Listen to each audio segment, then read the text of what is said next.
celebrating and showcasing some of the most amazing people around the world who are doing incredible things to make our world a better place. This is CUTV News. I'm Jim Masters. If you search helping successful leaders on Google, of the first 500 entries, about 450 are links to Dr. Marshall Goldsmith. Dr. Goldsmith is the author or editor of 35 books, which have sold over 2 million copies, including New York Times bestsellers Mojo and What Got You Here Won't Get You There. His most recent book, Triggers, which has been endorsed by 27 major CEOs, is a #1 New York Times and Wall Street Journal bestseller, as well as an Amazon Best Business Book of the Year.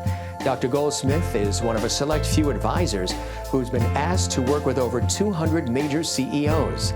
His diverse clients range from Frances Hesselbein of the Girl Scouts, winner of the Presidential Medal of Freedom, to Alan Mulally, Ford CEO of the Year in the United States. Dr. Goldsmith is an authority on helping successful leaders achieve positive, lasting change in behavior for themselves, their people, and their teams. Dr. Goldsmith's recognition and accolades are prestigious and numerous. Thinkers 50 called him the world's most influential leadership thinker, top 10 business thinker, top-rated executive coach. Inc. magazine named him America's #1 executive coach. The Institute for Management Studies gave Dr. Goldsmith a Lifetime Achievement Award for Management Education. Forbes has called him one of the 5 most respected executive coaches. The Wall Street Journal said Dr. Goldsmith is one of the top 10 executive educators, and the American Management Association has called him one of the 50 great American leaders. These are just a few of the many accolades Dr. Goldsmith has received and continues to receive for his work. I'm very honored to welcome world-renowned business educator and coach, Dr. Marshall Goldsmith, to CUTV News today for this one-on-one exclusive interview. Dr. Goldsmith, welcome to CUTV News. It's a real honor and pleasure to have you here. Thank you so much for inviting me. Incredible resume, incredible body of work that you have presented and delivered on a worldwide basis. I want to start from the beginning, if I can, a little bit, back up a little bit and rewind. What inspired you? What were the things in your own journey of life that encouraged you to do the incredible work that you do now, encouraging and inspiring others? Well, I've had wonderful teachers. When I was very young, I met a very famous man, Dr. Paul Hersey, a very kind man. He let me follow him around to try to learn to do what he did. And sure enough, one day he became double booked. And he said, "Can you do what I do?" I said, "Well, I don't know." He said, "I need help. Can you do this?" I said, "I don't know." Then he said, "I'll pay $1,000 for one day." Now, I was making $15,000 for 1 year. That was 39 years ago, and I was 28 years old. You know what I said? Sign me up, coach. So I did a program with the Metropolitan Life Insurance Company. I was very successful. They were happy. They called Paul and said, "Send Marshall again," and that's how I got into the speaking part of my business. How do you describe the work you do? I know it's full-bodied and it's varied, but how would you pinpoint the actual work that you do? How do you describe it? Well, my mission is helping successful leaders achieve positive, lasting change in behavior. And as I told you earlier, if you do Google search helping successful leaders, the first 500 hits, about 450 are me, and Incredible. The rest of the world is 50. That's what I do, and that has different forms, though. One thing I do is I speak or teach. I'm a professor of management practice at Dartmouth. I travel all around the world. I showed you my card, have 11 million frequent flyer miles. It really does. On one airline. And then, and speaking or teaching, that's what I enjoy the most. And then what I'm most famous for is coaching executives. So I'm the coach of, one fellow, as we speak today, who's in the news. He was the CEO of Ford, and I'm his coach. His name's Alan Mulally. I just spent the weekend with him, and today, I don't know what's going to happen since this is being shot now. He's being interviewed by Donald Trump for the job of Secretary of State of America, so I'm his coach. It's amazing. I'm the coach of the President of the World Bank, the head of the Mayo Clinic, CEO of Walmart, all kinds of fascinating people, the Red Cross, Girl Scouts, New York Public Library. And what I love about coaching is that's why I learned so much. Right. So in theory, I'm supposed to be teaching these people. But in practice, actually, I feel I learn more than I teach. And then final thing I do is writing, editing books and articles. So I've done a lot of those, and making videos. So I have a great job, lots of fun. Now, some people watching may say, well, gee, these names of these people at these top executive levels that you just mentioned, and it's just a few of hundreds of them that you've worked with and coached and continue to coach, why would they need coaching? They're already at these top levels. What is it about the work that they do where coaching and getting expertise from somebody at your level is essential and beneficial for them? That's a great question. And one thing I'm really proud of in my new book, Triggers, 27 major CEOs endorsed that book. Why I'm so proud is 30 years ago, no CEO would admit to having a coach. They would have been ashamed to have a coach. Today, these are 27 people. I do have a coach. I'm trying to get help. Well, if you think about that question, how many of the top 10 tennis players have coaches? Yeah, right. They all do. Absolutely, right. Well, why shouldn't they have a coach? Right. You know, they're trying to help themselves get better, and I coach them either to help themselves get better or maybe to develop that next level of leadership to help them get better. So I'm very proud of the fact that coaching used to be something that was really seen as if you have a problem. And now I've really focused on helping successful people get even better. What I love about it, too, and having interviewed you prior to even this broadcast, is your passion and your enthusiasm. And that's essential, right? People gravitate to people when they sense sincerity, credibility, but a real thirst and passion for the work that they do, which you have. And that translates to the relationship and the trust also that you build. Trust is an essential ingredient in all this, isn't it? Well, in my job it is, because you can imagine the inside knowledge they get on a regular basis, right? And so it's very important to have a very positive relationship with people. And the other reality is there's an old saying called "it's lonely at the top." It's a very true saying. The higher up you go, the fewer people you actually have to talk to. And one nice thing about my coaching job is not only do I talk with my clients, I have them talk with each other. And so we have just these wonderful meetings where they share ideas, try to help each other. I think it's such a very positive thing because it's hard to even understand what their lives are like. Absolutely. And they get to be with other people who are like them that they can trust and share ideas and talk and just have a good support group. You would be considered, I guess, a leader of leaders, right? Is that Coach the right of way to? leaders. Yeah, is that a right way to describe it? Yeah, as a coach of leaders. So that would be, how do you define that deeper? Well, I'm a thought leader. Yeah. I'm not a leader of people in the sense I don't manage some large organization. And if somebody's not familiar with what a thought leader is or does, how do you describe what a thought leader is? I'm a person who comes up with ideas. So there's a group called the Thinkers 50. These are the top 50 business thinkers in the world. I've been on the list for many years. I was ranked #1 leadership thinker and coach. And most people in that list, they're not business leaders. We're thought leaders. So we come up with ideas. We change the way thoughts are done around the topic of business, leadership, whatever it happens to be. Talk about also becoming an executive coach. How did you become a world-renowned executive coach? What's that process like? Well, there are all kinds of different types of coaching. My type of coaching is very specific. I, #1, don't get paid if my clients don't get better. Which is different. That's rare, right? Very rare, very rare. So I have a very unique billing system. Better is not defined by me or them, it's just around them. So my job is just helping successful leaders achieve positive, lasting change in behavior. And again, I'm not saying that's the only definition of coaching, that's just what I do. That's what you do. So I interview people around my clients. I help them develop a profile. Here's what you're doing well, here's what you need to do better. We reach an agreement, these are the right behaviors, and your key stakeholders, these are the right stakeholders. Then what happens is I work with you for a year to a year and a half, and if you achieve very positive, lasting change in behavior as judged by those people over this time period, I get paid. And if you don't, it's all free.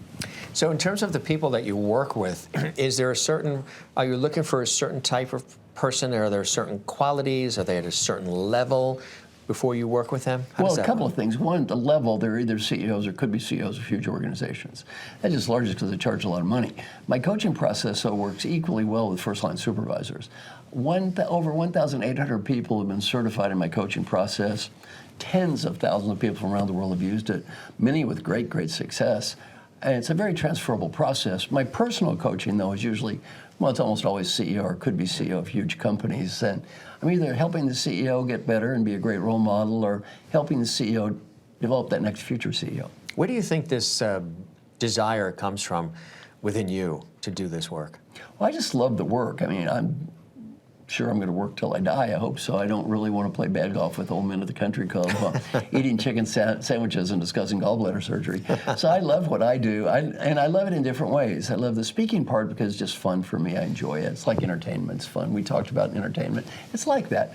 Then the coaching part I like because of learning, and then the writing is how you reach people. And then, of course, now we have the internet where, you know, just the last blog I wrote, 130,000 people read it. I did the most popular video ever done on LinkedIn. And so you reach thousands and thousands of people, which is a great opportunity. And it's nice. Anytime I get an email, somebody says, you know, yeah, I read something and you did something, helped me a little bit. Makes me feel great. It's an incredible variety of people that you've worked with, too. Like you said, Alan Mulally, from the CEO from Ford, the leader of Girl Scouts. I mean, it's a breadth of people from all different areas, right? Genres? Well, totally different countries. I've been the coach of the head of the Islamic Bank in Saudi Arabia, one of the biggest infrastructure companies in India, companies in France and the UK, all different kinds of people. Is there a thread? I know I've asked you in our radio interviews, I've asked you this question, but is there a thread? Are there common mistakes that people at those levels make that you see universally made by all? Well, in my book, What Got You Here Won't Get You There, that's my most popular book. It sold about 1.5 million copies. In that book, I talk about classic problems of successful leaders. Maybe I'll mention a couple of three now. The first one is called winning too much. Now, I was interviewed in the Harvard Business Review and asked a question, what is the #1 problem of all those successful people you've coached over the years? And my answer, winning too much. What's that mean? It's important? Win. Meaningful? Win. Critical? Win. Trivial? Win. And not worth it? Win anyway. Winners love winning. I have a case study I use with my clients and almost all of them fail. I say, you want to go to dinner at restaurant X. Your wife, husband, friend, or partner wants to go to Y. You have an argument. You go to Y, and it wasn't your choice. And food tastes awful, and the service is terrible. And then option A, you could critique the food and point out our friend or partner was wrong, and this mistake could have been avoided if you listened to me. Or option B, just shut up, eat the stupid food, try to enjoy it, and have a nice evening. Then I say, what would you do? What should you do? Almost all my clients, well, what I do? Critique the food. What should I do? Just shut up. And, you know, it's very interesting because, another one is you have a hard day at work, a hard day. Well, it's such a hard day. You go home, your wife, husband, or friend's there, and the other person goes, I had such a hard day today. I had such a tough day. And then we say, you had a hard day. You had a hard day. Let me tell you about mine. Mine day. I think, so the car didn't start. Oh, yeah. We have to prove we're more miserable than the people we live with. And I gave that example in my class at Dartmouth. And a young man raised his hand. He said, I did that last week. So I asked him, what happened? He said, my wife looked at me and said, honey, you just think you've had a hard day. It's not over. That's right. The toilet's clogged. It's not over. It's not over. Now, the second classic problem I talk about is called adding too much value. What's that mean? Imagine you're the boss. I'm young, smart, enthusiastic. I work for you. I come to you with an idea. And you think it's a great idea. Right. Rather than just saying great idea, our natural tendency is to say, that is a nice idea. Why don't you add this to it? The problem is the quality of the idea may go up 5%. My commitment to execute this idea may go down 50%. It's no longer my idea. Now it's your idea. Right. Incredibly difficult for smart, successful people not to constantly add value. One of my good coaching clients retired several years ago. His name J.P. Garnier, CEO of a very large drug company, GlaxoSmithKline. I said, what'd you learn about leadership as the CEO of this huge company? He said, I learned a hard lesson. My suggestions become orders. He said, if they're smart, they're orders. If they're stupid, they're orders. If I want them to be orders, they're orders. And if I do not want them to be orders, orders anyway. For 9 years, I trained admirals in our fine United States Navy. What's the first thing I train those new admirals? You get that little star? Your suggestions become orders. Admirals do not make suggestions. Right. When that admiral makes a suggestion, what is the response? Direct command. Right. Sir, yes, sir. Right. So I asked my friend JP, what did you learn from me when I was your coach that helped you the most? He said, you taught me one lesson, helped me be a better leader and have a happier life. I said, fine, what was it? He said, before I speak, breathe and ask myself one question, is it worth it? Is it worth it? And he said, as a CEO of this huge company, 50% of the time, I've had just the discipline to stop and breathe and ask myself, is it worth it? What did I decide? Am I right? Maybe. Is it worth it? No. It's an amazing way to look at it. What do you think what makes a good leader? What are the general characteristics of a good leader? Are there a few, like the top 5 type thing? Or does it answer that question vary on the person? 2 different perspectives. First, the perspective of the people I coach. Right. What are the qualities of the people that get better? Right. Really, 3 things stand out. One is they have to have courage. They have the courage to get feedback, the courage to look in the mirror, which is not easy. They have to have courage. 2 is they have to have humility. Because you see, if you're going to get better, that means you're probably not thinking you're perfect to start with. So really, it's very hard to help perfect people get better. Right. They have to have the humility to admit they can improve. And then the third thing, you have to have the discipline to follow up and do the hard work to get better. Courage, humility, and discipline. So that's part of that answer. Another way to answer the question is, what's different tomorrow than yesterday? So I did a book called Global Leadership, The Next Generation. We interviewed 150 young high potential leaders and said, what are the qualities of the global leader of the future? 5 things came out. One is global thinking. In the past, leadership was very much domestic. If you look at the history of the world, they didn't have cars, leadership was very local. Then it became a little more regional, maybe a town, then it became a district, a region, a state, a country. And now leadership is global. Global, yeah. Number 2, you need to have cross-cultural appreciation. Because in the past, diversity just meant dealing with people in your country. Now it's people around the world. Number 3 is something called technological savvy. You don't have to be a technologist, but you have to understand how technology impacts your business today. Even my business, your business, absolutely. we have to understand how technology is a big deal. Talked about social media. It's a big deal. Then number 4 is building alliances and partnerships. In the past, that wasn't so important. The old IBM, for example, had almost no alliances and partnerships. Today, they're all alliances and partnerships. So the world has changed in that sense. So alliances more important, partnerships more important. And then finally, and I was a great teacher of mine, Peter Drucker, said the leader of the past knew how to tell, the leader of the future knows how to ask. Most people today manage people called knowledge workers. Now, what is the definition of a knowledge worker? They know more about what they're doing than their boss does. So if you work for me and you're a knowledge worker, I cannot tell you what to do and how to do it. Why? You know more than I do. I have to ask, have to listen, I have to learn. And the higher up you go, for example, like the people I coach, they manage almost all knowledge workers. By the way, if I'm the CEO and the head of marketing, I know more about marketing than they do. And I know more about finance than a finance person and HR than the HR person. I don't have a leadership problem. I have a selection problem. I got the wrong people in the job. At that level, you hope everyone is a knowledge worker because they should know more about what they're doing than you do. You're the CEO, but they're the expert at their jobs. So you can't just boss them around. And that's changing a lot, too, just in corporate culture or in society, isn't it? Where some bosses are becoming not necessarily even bosses. They're more hands-on. They're taking more input from the employees as opposed to being up in the ivory tower. They're rolling up the sleeves, getting more immersed in the company and the staff. You see that happening a lot? Well, let me give you the great case study of my friend Alan, who totally turned Ford around. He goes to Ford, the stock is at $1.01. He left, it's $18.40. Again, number 3 ranked leader in the world, CEO of the year in the United States, fantastic leader. People said, well, how can you lead Ford? You've never been in a car company. Well, he could lead anything. We'll see, he might even be leading as the Secretary of State of the United States. I don't know what's going to happen, but he could lead about anything. Well, he didn't feel a need to be the boss all the time. He helped people find the answers without having to provide them. Let me give you a funny story. So he goes to Ford. Company's losing $17 billion with a B dollars, $17 billion. So he says to the top 16 leaders, set those top priorities. Red, yellow, green. 5 priorities each, red, yellow, green. Green is I'm on plan. Yellow, I'm not on plan, got a strategy to get there. And red, not on plan, no strategy. First meeting, 16 leaders, 5 priorities each, red, yellow, green. Everything's green. Now they're losing $17 billion with the B dollars. Everything's green. Everyone's on plan. So Alan goes, well, let's see. We're losing $17 billion and we're all on plan. I guess the plan must be to lose $17 billion because we are. Finally, Mark Fields, who's now the CEO of Ford, said, red. I'm not on plan, don't know how to get there. My friend Alan stands up and applauds. He says, thank you for the courage to say red. Thank you. Thank you for having the honesty, transparency, and courage to say red. Now he said, Mark, you're not on plan, you do not know how to get there, you're lost. Then he said, I want to assure you of one thing. I know less than you do.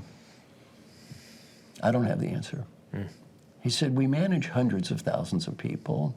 There are a lot of smart people here. We can hire people. Why don't we just form a team and solve the problem? Alan said within 10 minutes, problem solved. And it was solved. Why? Once they got over that egotistical, I have to show how smart I am, I have to prove myself all the time, and realize we all need help. It's okay. And asking for it is important. Admitting, saying red. we're all read for something. Right, exactly. Being a good leader, too, you have to get the ego in check, but you also have to be a really good listener, don't you? You have to listen to people's concerns, listen to what's going on, and not just, I'm going to go in there and say what I want to say, but I need to listen, because sometimes there can be some incredible ideas and possibilities in front of you, but if you don't listen to them, they go by the wayside. You find that the case a lot? And also, you have to read between the lines, because the higher up you go, if you're not careful, well, like I said, my suggestions are orders. At that second, if Alan Mulally would have said, have you thought of, you know what would probably happen? Yes, sir. Right. Stupid idea with no commitment. Right. The worst of all worlds. And you really need to be able to read between the lines, because every time you get promoted, they start laughing at your jokes. Ha, ha, ha, ha, ha. Those comments, right. You look like you've lost a pound or two. Every time you get promoted, right. And so you really, it's harder and harder to hear the truth. It really is. The other thing I like about your process and your style, and I want to talk a little bit more about your presentation style, the speaking engagements, but also the method of coaching, is you really dig deep to try to bring out, or for people to realize, the good within. Sometimes maybe they're very negative about themselves. I can't do that. We can't do this.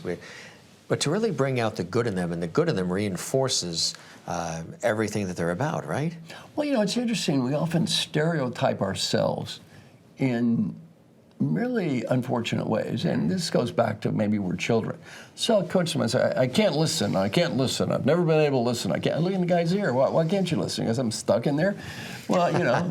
But as long as you say, I can't listen, you probably can't listen. I'm no good at recognition. Well, why not? Are you genetically mean? Why are you no good at recognition? Well, you could be. You just chose not to be. So I really encourage people to look at their identities. Our identity is often a function of programs that we've been given since we were children. Some may make some sense, and a lot of them make no sense, and we just live these out for decades sometimes, and challenge that and say, can I be something different? And the answer is, unless you have a genetic defect, you can be better. You can change. If nobody could change, I'd never get paid. That's right. Speaking of leaders again, are we all born leaders, or can we become a leader? Do you have to be, somebody who's already at a certain level to be considered a leader? There is that conversation about, well, the only way you can be a leader is if you're a born leader. Well, I mean, to me, I think that's largely ridiculous. Yeah. I'm not sure. Maybe some people are incapable of being leaders. I don't know that, but my guess, well, number one, everyone I work with to start with already is a leader. Right. Whether they should be a leader, they shouldn't, whether they're a good leader or a bad leader, they're in a leadership role, they're a leader already. Then the question is only, can they become a more effective leader? And the answer to that question is distinctly yes. Yeah. I have a research study called Leadership as a Contact Sport. 86,000 people won all kinds of awards from around the world. Anybody wants a copy of it, send me an email, marshall@marshallgoldsmith.com, 2 L's. And I'll say leadership is a contact sport. I'll send them the article. You can't argue with his results. People can get better. And this is around the world. Our coaching process, there's no country it doesn't work.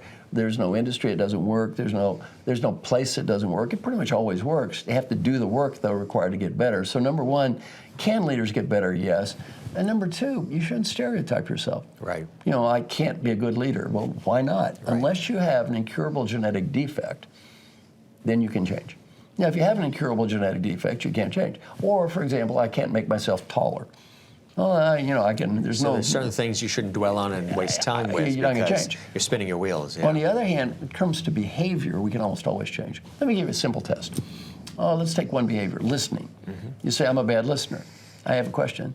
If I put a gun to your head and said, if you don't start listening well, I'm going to blow your brains out, could you do this? Come again? Yeah, right. Well, almost everyone says yes. Yeah. You know what that shows? You don't have a skill problem. Right. You haven't tried problem. Right. Now, if you put a gun to my head and said, if you don't speak Chinese, I'm going to blow your brains out, goodbye. It's going to be a problem. I'm done. I can't speak Chinese, right? Right? On the other hand, almost everything I coach people on, if I put a gun to their head, they could do it. Yeah. They could do it. And they just need that little encouragement or push? Is that what it is? Well, and also they need to prioritize it. Probably they have not prioritized it. They haven't made it part of their day-to-day life, and maybe they've made excuses. See, here's another problem with success. And I talk about that in the book, What Got You Here Won't Get You There. It's delusions of success. And, You know, a typical success person is, I behave this way. I am very successful, therefore I must be very successful because I behave this way. Wrong. See, everyone I work with behaves the way they behave, and they're all mega successful. And all of us are successful because we do many things right, and in spite of doing some things that are stupid. And you know, I've never met anyone in my life who's so wonderful they had nothing on the in spite of list. Right. We all have a little bit of something on that in spite of list. Right, absolutely. You know, I once had a long, all-nighter conversation with a really good friend, and we were talking about success and achieving success and what our standards or thoughts of what a success for us individually would be. And he said something which I thought was rather fascinating, and I sort of understood what he was saying. I could connect to it. Maybe you will as well. He was sort of a perfectionist. He was incredibly of genius qualities, highly intelligent, creative, always thinking, doing, building, creating.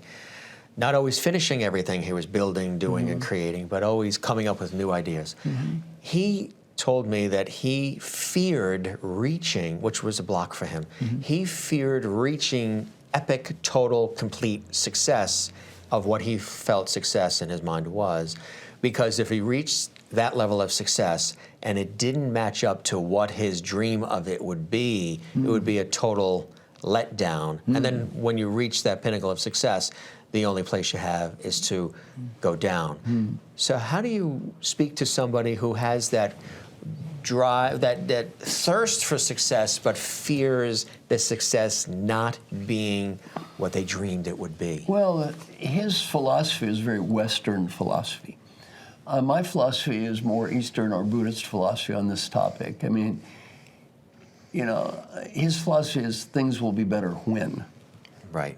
And he keeps saying things will be better when, and his fear, which is quite justified, is you get the win, that doesn't stop. There is no win. Right. That's the great Western myth. Right. Well, the reality is, if you think that way, he's probably exactly right. You climb a mountain, reach the top, and then now look what? for another mountain. It's empty after that. It's just another mountain. So, to me, success is a process. It's the journey. It's not the final outcome. And I'm much more Eastern philosophy on that. And to me, what is success is the process of life. And if you look at, to me, in my book, Succession, Are You Ready? I've done 5 programs at my house with retiring people. People my age, we're talking about now what? What are you going to do now? Well, they can't play bad golf with old people. They've been very important people. And what do we talk? What matters? Well, not that much. Take care of your health. That's important. If you don't have your health, the rest of stuff's kind of irrelevant, right? Void, yeah. Then number 2 is you really need to have enough money to have a middle class or upper middle class income. But much beyond that, there's no correlation between money and happiness. I mean, people who win the lottery are not particularly happier than those that don't.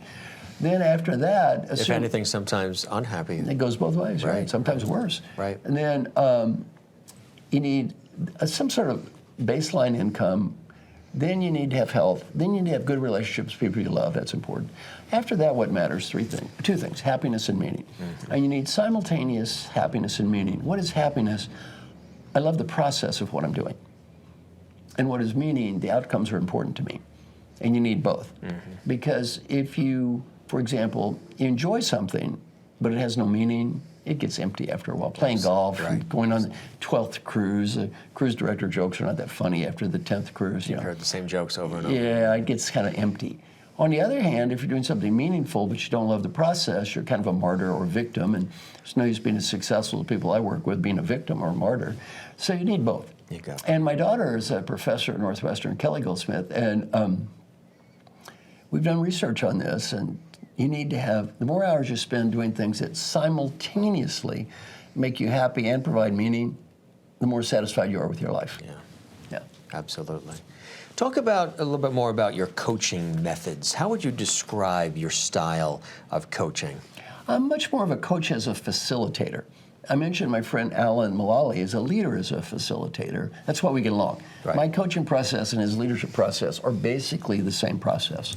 So as a coach, I give you the feedback, and then you interview everyone around you, and you ask them for ideas. This is called feed forward. No feedback about the past after that. Ideas for the future. You shut up, you listen, you thank them, Then you talk to me, I give you ideas, and we just follow up. And our research is clear, by doing this over and over again, you really achieve huge change. The reason it's transferable, though, is most of what you learn, you don't learn from me. I'm a facilitator helping you learn from everyone around you. In the same way as a leader, my friend Alan at Ford, a facilitator. He didn't provide the answers. He never worked in a car company. He didn't know the answers. He was a facilitator who helped everyone learn. Right. Which makes him also adaptable to a lot of different scenarios, too, and a lot of different conditions and a different venue. Who knows? Maybe Secretary of State. Maybe. You also do speaking engagements as well. Yes. And I know that you find them, uplifting, fun. Tell us about the speaking engagements and what those are like, and what's your presentation style like there, and what can audiences expect? Well, as a speaker, I'm a professor of management practice at the Dartmouth Tuck School. I enjoy that. Then I don't grade papers. Yeah, I don't do that. I didn't enjoy that when I had to do it. Did it, but I don't do been it there, anymore. done that. No, right. I've been there, done that. Don't grade papers. Then I travel all around, and my teaching style is very interactive. So my class is very lively, interactive. It's not just me talking. Yeah, people are learning from each other. Which is very important to the process, isn't walking it? Around. Interaction, people feeling involved, invested. Getting involved. They stay awake. Right. Stay awake. So and it's fun. I really enjoy speaking and teaching. It's entertaining, it's interactive, it's fun, practical. I try to use a very practical approach to teaching. My old mentor, Dr. Paul Hersey, said always use what he called nickel words. Never try to use big words to be impressive or fancy language. Try to talk like a regular human being. And so the way I look at what I do as a teacher is I tell everyone I teach, this is not graduate school. Right. This is trade school. Right. I'm not here to help you learn. I'm here to help you do. And so my stuff is very practical. Now, it's easy to understand. Everything I teach is easy to understand. It's hard to do. It is very hard to do. I have a process we can talk about later called the daily question process. It takes 3 minutes a day, help you get better at almost anything. Very easy to understand. Half the people quit within 2 weeks. Why do you think that is? Well, I'll describe the process first. Yeah. Here's the homework assignment. I teach people, get out an Excel spreadsheet. On one column, you write down a series of questions that represent what's most important in your life. Friends, family, health, work, whatever you want. 7 boxes across, one for every day of the week. Monday, Tuesday, Wednesday, Thursday, Friday, Saturday, Sunday. Every question must be answered with a yes, a no, or a number. Fill it out every day. At the end of the week, the Excel spreadsheet will give you a report card. I warn people in advance, the report card at the end of the week may not be quite as beautiful as the corporate values plaque that you have stuck up on the wall. So I've been doing this for years, and you do this week after week and day after day. You learn life's incredibly easy to talk. It's just difficult to live. Mm-hmm. Easy to talk and difficult to live. It's I'll share some of my questions. Yeah. If anybody would like all my questions, send me an email. I'll send you all of them. But for example, one of my questions every day is, how many times yesterday did you try to prove you were right when it wasn't worth it? So I've almost never got a 0 in my whole life. Kind of hard for that old professor not to be right all the time. How many angry or destructive comments did you make about people yesterday? Well, it's kind of easy to get into that gossipy, saying bad things about people behind their back. How many minutes did you walk? How many push-ups? How many sit-ups? How many minutes did you write? Say or do something nice for your wife, your son, your daughter, your son-in-law, your grandkids. Just a bunch of questions about life. My friend Jim Moore does this, and he would tell you it saved his life. It didn't kind of save his life, it did save his life. One of his questions, and it's one of mine too, are you currently updated on your physical exam? First 90 days he did this, he said no every day. After 90 days, he said, this is embarrassing. I'm failing a test every day, and I wrote the question. I've got to get the exam or quit asking. Well, I got the exam. What did the doctor say? You have cancer. That was years ago. He's going to be fine. The doctor also said, if you'd waited 7 more months, you'd be dead. You'd be. He knew he should have got the exam, just didn't do it. Hold a mirror in your face every day. It's hard to hide. Most people can't do this. These are life questions. It's hard. They're basic life questions, yeah. I pay a woman named Kate to call me on the phone every day. Every day, I pay her. All she does is she listens to me read questions I wrote and provide answers I wrote every day. Someone asked me, I talked to her this morning, talked to her tomorrow.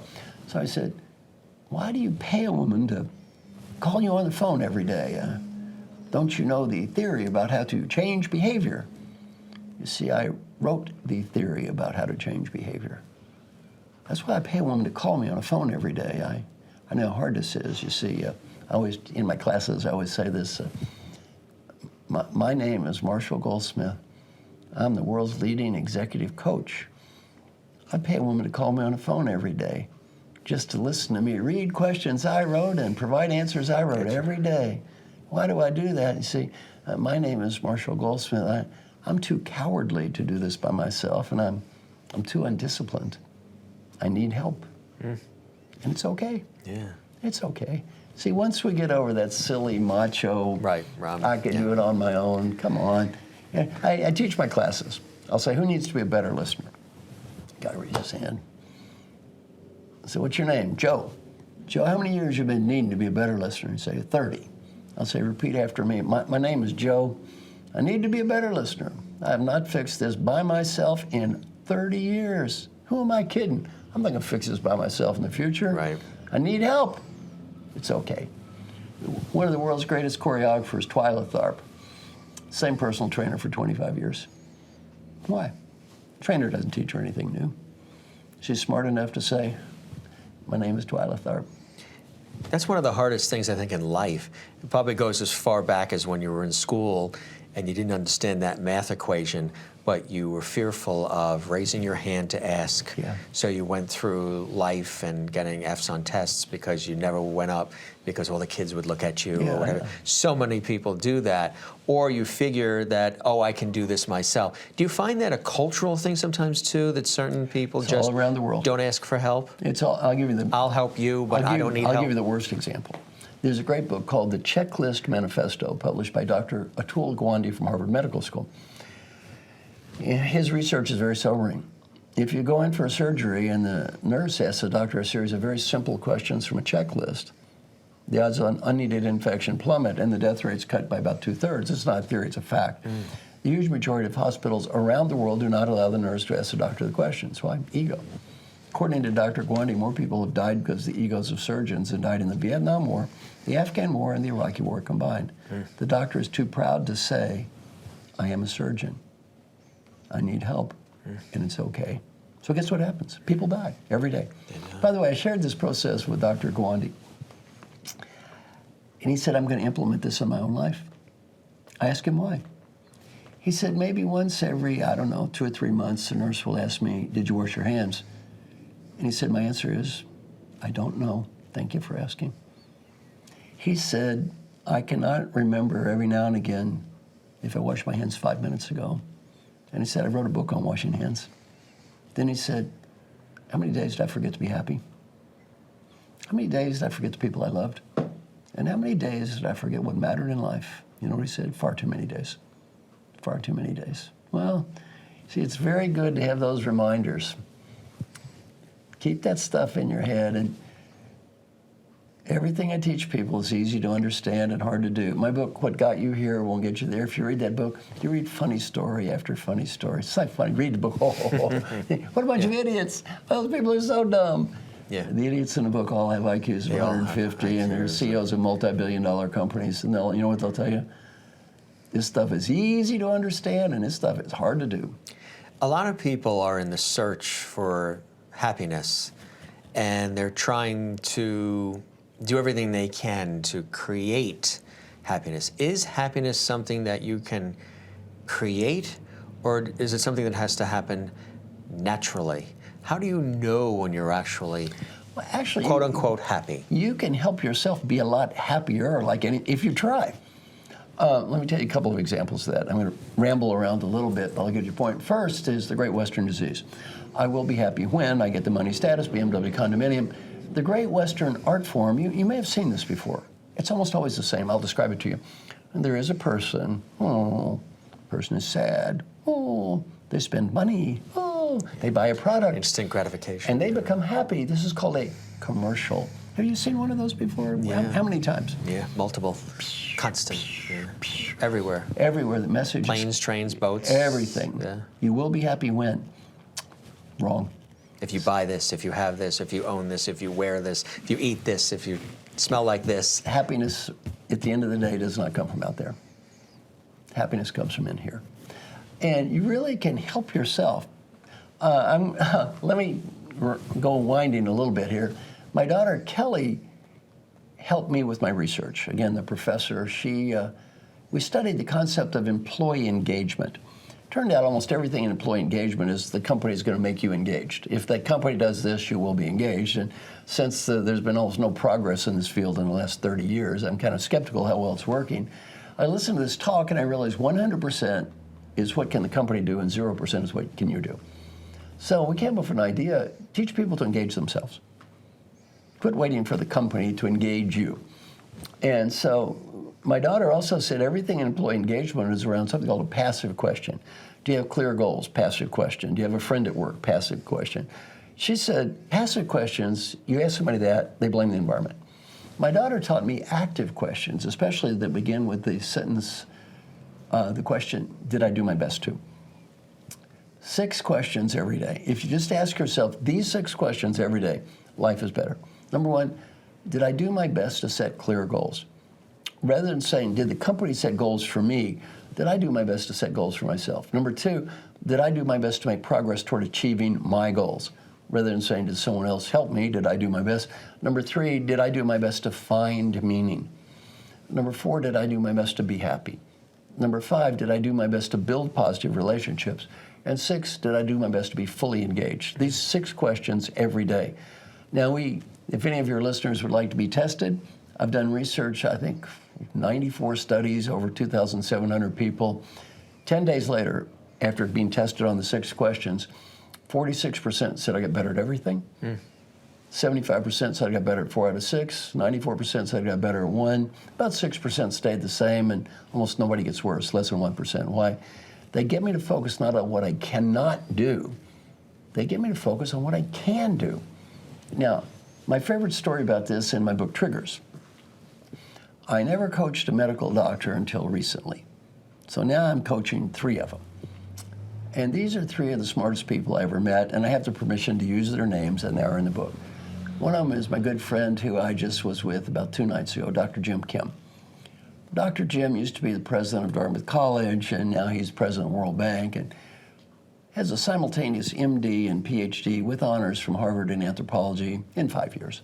A normal person to get a PhD in anthropology from Harvard takes 8 years. So he got one in 5 years, got an MD at the same time. So when the brains are passed out, my buddy Dr. Jim, he wasn't lurking at the back of the line. And another one of the 3 is Dr. John Noseworthy. He's CEO of the Mayo Clinic, #1 hospital in the world. And then Dr. Ross Shaw, he ran the United States Agency for International Development, reporting to the Secretary of State at the time, Hillary Clinton, when he was 37. So again, all 3, I test them individually on this one question. Typical day, 1 to 10, how would you score on, did I do my best to be happy? All 3 independently had the same answer. It never dawned on me to try to be happy. It never dawned on me to try to be happy. Why? They're so busy achieving things. Now, they're all medical doctors. So I said, did it dawn on you you're going to die? Did you figure that out? And they said, they kind of broke that code. Right. I said, do you think this is a silly question? I said, no, it's a very important question. I forgot to ask it. My favorite line in my book, Triggers, even the greatest sharpshooter can miss a big target. Well, these people, when the brains, they're sharpshooters. Yeah, they're automatically. Every day, you know what they all said? We are missing a big target every day. What about those who feel the only way they can be happy is if everything is perfect? When all the moons are lined up and everything is perfect, then they could go, now I can be happy because everything is perfect. Yeah, they have one You come across that a lot? One minor problem, they were born on the wrong planet, you see. As far as I have gathered in this planet Earth, I'm not holding my breath on that one. It's very interesting, this issue. I teach a lot of women's programs. I don't know why, but I do, and I'm often the only man that teaches in the women's program. I think because I'm a Buddhist, they figure he's a little strange anyway, so why not teach in the women's program?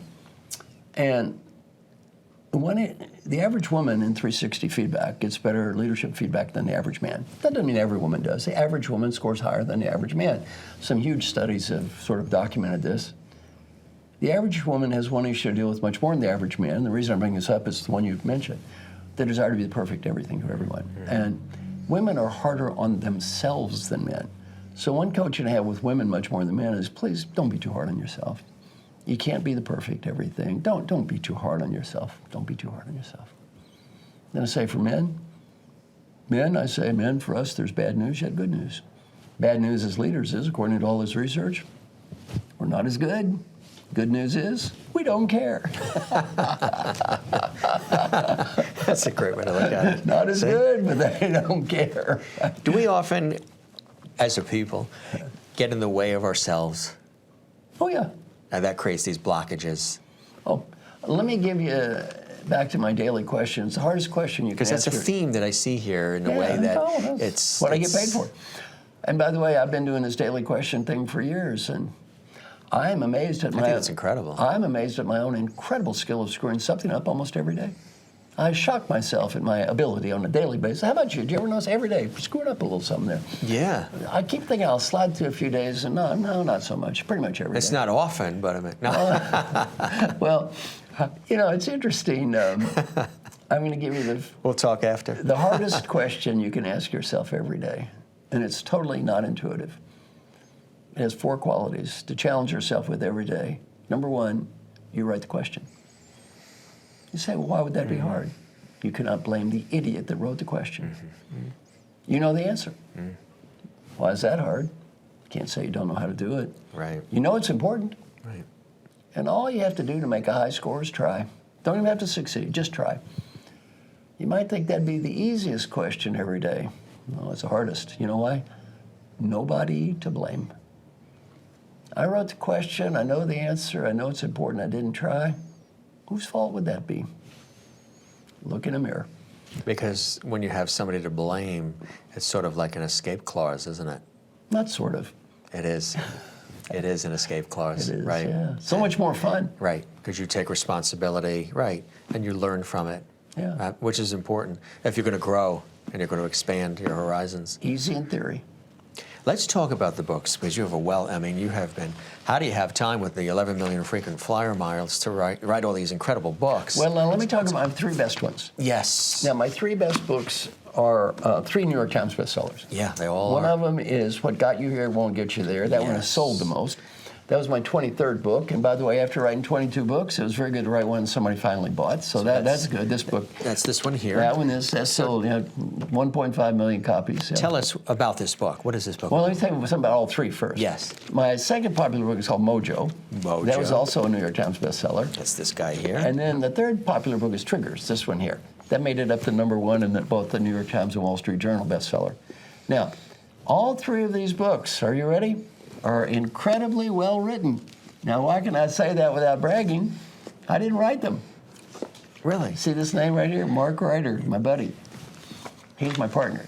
So I'm a very good professional quality writer. I could not have written any of those books. Yeah. He is so much better than I am. So in the books, they're my ideas. I talk, Right. he writes. I talk, he writes. I talk, he writes. He's also my agent. We split everything 50-50. He's just such a great guy. We have a great partnership. Right. Yeah, before I met him, the biggest advance I got for a book was $20,000. After I met him, $550,000, $650,000, $1.2 million. He's a great agent. Now, I only get half of the $1.2 million, but I have a degree in math. You know what I learned? Half of $1.2 million is more than all of $20,000. I figured it out. I broke that code. Well, he's a great guy, and this book, Triggers, is a funny story. Yeah, tell us about this When one. he comes here. to me, he says, let's call this next book Triggers. Yeah. Triggers. That's a sucky idea. Triggers. I said, dumb. I said, it sounds like a gun or a horse or something. Or Triggers. things that trigger you, Well, set you off. I said it was dumb. He Yeah, said, yeah. how dumb is it? I said, so dumb. He said, I just got offered a $1.2 million advance for a book called Triggers. You know what I said? I love that name. Sign me up. Sign me up. Start writing. Well, let me describe the 3 books. Yeah. What Got You Here Won't Get You There is about interpersonal relationships, and it's about the challenges that come with success. We've talked about them. Yeah. Getting over the ego issues, and it goes through a step-by-step process of how to help yourself get better as a leader and how to coach other people. So that's this book, Interpersonal. Mojo That book is about intrapersonal. That's looking inside yourself. We talked about happiness and meaning. That stuff is in the book Mojo. And it's more the intrapersonal side. Triggers is about the outside environment. A trigger is any stimulus that may impact our behavior. And it could be sight, a sound, a smell. So this book talks about how our environment changes us. And how as we journey through life, we change it, and at the same time, it's changing us. Now, this book is called Succession, Are You Ready? Actually, I wrote this book. It's a good book if you're interested in CEO succession. These three are good for everybody. This one, much more limited audience. I wrote it, and it's about how my coaching process works and really specifically letting go. The book is called Succession, Are You Ready? So you might think that means, are you ready to get the big job? No. Yeah, right. That's not what it means. Right. It means, are you ready to give up the big job? Are you ready for that person to succeed you? And I can tell you, as it says in the book, hard. Does one book lead to the next? I mean, if you were to get these books, is it best to read one before the other? I would read them in the sequence I wrote them. Yeah. What got you here won't get you there, Mojo and Triggers. Succession, I really would not recommend that book to anybody who's not in HR or a CEO or a could-be CEO or in one of those big jobs, because that book is pretty specifically focused on that audience. Yeah. So that's not these books are all New York Times bestsellers. This book is more of a specialty book. All available, of course, on your website, marshallgoldsmith.com. Amazon.com. And everywhere else as well, which I think is terrific. Do you venture outside of the corporate community as well and work with other organizations, or do you focus just on corporate? Oh, I do. I've been the coach of Girl Scouts, Red Cross. I've trained the admirals in the Navy. So I've worked at New York Public Library, Nature Conservancy, all kinds of organizations. And I do a lot of volunteer work for that reason. I really like to have diversity in my clients. So I don't want to just work with corporate people. And I do all my nonprofit work for free. So all my nonprofit coaching, I just donate. Tell us about that.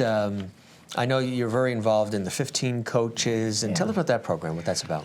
I'll describe the whole history of it first. I went to a program that was put on by a woman named Aisha Bursell. Aisha, a good friend of mine, I was the coach of a man named Brian Walker, CEO of a furniture company called Herman Miller, big furniture company. Oh, yeah. And she's a designer. She designed furniture, and he wanted me to interview her because he respected her opinion as a designer. And I just became buddies probably 20 years ago, so we're friends. She lives in New York, and I have a home in New York, so we're friends. And so she does a program called Design the Life That You Love. So I went to the program with 50 people I know, and part of the program she said, who are your heroes? So I write down the name of my heroes, and these are people, I've mentioned some of them, Frances Hesselbein, who's the CEO of the Girl Scouts, my friend Alan Mulally from Ford, the great Peter Drucker. Peter Drucker, founder of Modern Management. Now I got ranked one of the top 10 number one leadership thinker in the world. My intellect compared to him is that of a 10-year-old. This guy was so smart. Great teacher, and then Warren Bennis, other great people, Paul Hersey I mentioned. I respected these people so much, and then I realized all my heroes, none of them ever charged me a cent. Nothing. Were you surprised by that initially? Touching. My friend Alan could have been interviewing for the job Secretary of State of the United States. He made a commitment to be with me for the weekend and help people, and he lived up to it. Integrity, incredible integrity, right? Well, I have such respect for these people. I said I should be more like them.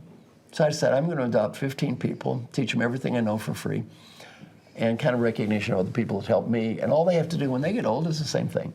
So I sent out, I showed you the little video we did, the most widely video ever viewed on LinkedIn. On LinkedIn, yeah. And I sent out a little video and talked about it a little bit. And then I got over 12,000 applicants for the 15 positions. That's over 12,000 for 15 positions. I put it this way, It's overwhelming. Harvard Business School has 9,700 applications for 900 positions. I got 12,000 for 15 positions. What does that tell you? People want to learn. And so, you saw the names of these people, they're really spectacular people too. And then I decided to raise it from 15 to 100 just because there's so many great people. And then we did our first 25 last weekend, where my friend Alan Mulally came in, and he spend almost a day with these people helping them out, and then I spend a day and a half with them, and again, just trying to teach everything we know, and then they're coming up with ideas about how we can make the world better. It's just so nice. Such a nice process. And now I'm going to do one of these programs in Delhi, India, one of them in Dubai, one of them in New York, and try to really get people from around the world. My first program with 25 people, they're born in 11 different countries, really a lot of diversity of types of people, and it's just wonderful. This is a wonderful idea, and what I'd like to do is I would like to encourage other people who are like me to do the same thing. Bill Gates, I think, is a great role model. He's giving away almost all the money he makes.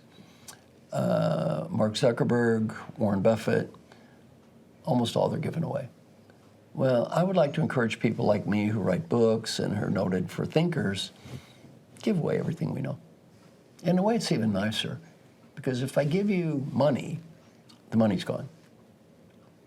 If I give you knowledge, I still have the knowledge. In fact, maybe the knowledge is greater. Mm-hmm. So I think it's just a really nice idea, and I was so touched at the 25 people that came, and well, you've seen the applicants. These include #1 strategy thinker in the world, 4 of the top 50 business thinkers in the world, some of the top coaches in the world, professors from great schools, people from Harvard, from Duke, just a wonderful, wonderful group of people, and I think it's a great idea. What I think is great, too, about passing along the knowledge versus the money is when you pass along the knowledge, then when people absorb that, they apply it to their own lives, and then they, like we talked about in the radio interview, they have the pride in ownership of it. They have the pride in earning, taking the knowledge, and then building their world around the knowledge, and then paying that forward. Exactly. The money comes and goes, but the knowledge can be expanded, and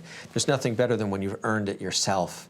I agree. With help, with mentorship, with coaching, but you've built that yourself from all of those resources that have been given from somebody like you. I've certainly had a lot of help, and my old mentor, Dr. Paul Hersey, said it's easy for people to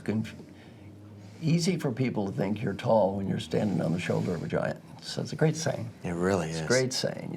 Just stand on the shoulder of a giant. People may think you're tall. Well, that's the only reason you're tall. 11 million frequent flyer miles and growing. Mm-hmm. Where do you see yourself and your company and your work down the line? Well, as I've grown older, I've become simpler. What I've done, this Coaches Project, is kind of a legacy thing for me. I'm 67, so I'm thinking, okay, what's the exit plan here? What is my exit strategy of life? What is it I want to accomplish before I die? And basically, I just want to give everything away. So to the degree I can share what I know with people, and LinkedIn and blogs and writing and my website, everything's free, and all my materials are free, and coaching, as much as I can, just give everything away and try to help people have a better life. As I've grown older, I've become much simpler.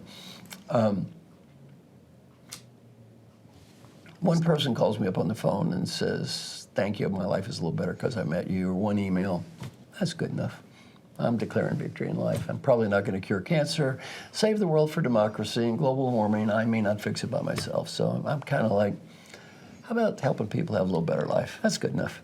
That's a wonderful way to wrap.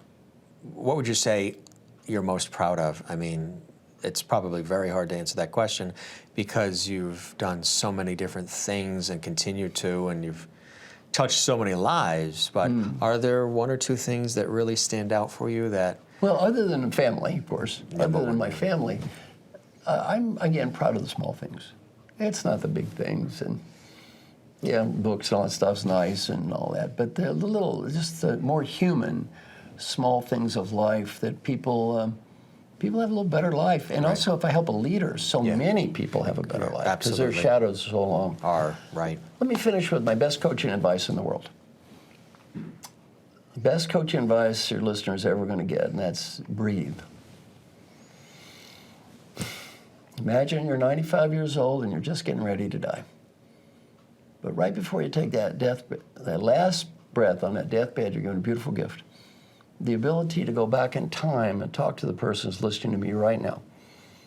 The ability to help that person be a better leader, more important, have a better life. What advice would that wise old person have for the you that's listening to me now?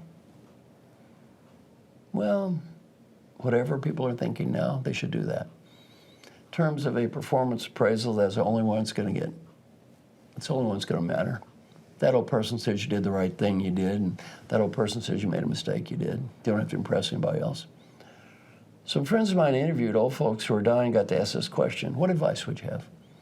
On the personal side, 3 themes. Theme number 1, 3 words: be happy now. We talked about this. Not next week, not next month, not next year, not when I get something or other. There's no guarantees in life. Be happy now.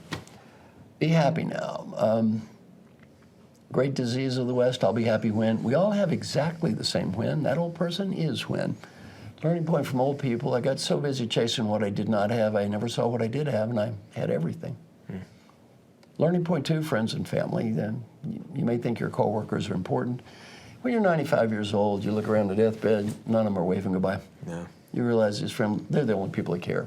Right. And then learning point 3, if you have a dream, go for it. Because if you don't go for it when you're 45, you may not when you're 55, and you probably won't when you're 85. And it doesn't have to be a big one, maybe a little one. You know, go to New Zealand or speak Spanish or play a guitar. Other people think your dream is goofy. Who cares? It's not their dream, it's your dream. Had a very embarrassing experience a couple of years ago. I was teaching this class, and I said, go to New Zealand, speak Spanish. Guy raised his hand. He goes, we're in Spain, you idiot. We all speak Spanish. Business advice isn't much different. Number 1, life is short. Have fun. And number 2, do whatever you can do to help people. And the main reason to help people has nothing to do with money or status or getting ahead. It's the old person will be proud of you because you did and disappointed if you don't. And the final is also saying go for it. Do what you think is right. You may not win, at least you tried. Old people, we almost never regret the risk we take and fail. We all regret the risk we failed to take. So, final thing is, thank you so much for asking me to talk to you. Absolutely. Hope your listeners found our little time together useful. It was a real honor and a pleasure, Dr. Marshall Goldsmith. You've left us with a lot to think about, and I'm hoping that folks watching will connect with you because you're a wealth of resource and information and knowledge, skill, but heart and passion, and that's what it's all about, really, isn't it? Thank you. It's a pleasure. Thank you so much. Best of luck to you. Thank you. To learn more about Dr. Marshall Goldsmith, visit his Facebook page, follow him on Twitter, LinkedIn, YouTube, and be sure and visit his website, marshallgoldsmith.com. I'm Jim Masters, CUTV News.